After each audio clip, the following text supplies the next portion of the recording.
আমি টেনে বের করছি। এটা কি?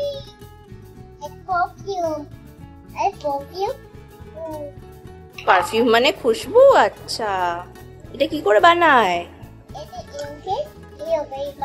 ওরম করে বানায়, তারপর কি করে লাগায়? গায়ে কি করে লাগায়? এরম করে ধরতে হয়।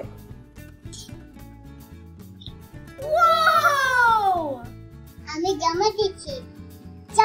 জামায় পারফিউম লাগিয়ে দিয়েছো? দেখি তোমার পারফিউমের শিশিটা দেখি। না, এটা পুষ্পা বাবা কি সুন্দর খুশবু! তাই পারফিউমের শিশিটা তো কি সুন্দর হয়েছে। তাই এখন খুশবু আসছে।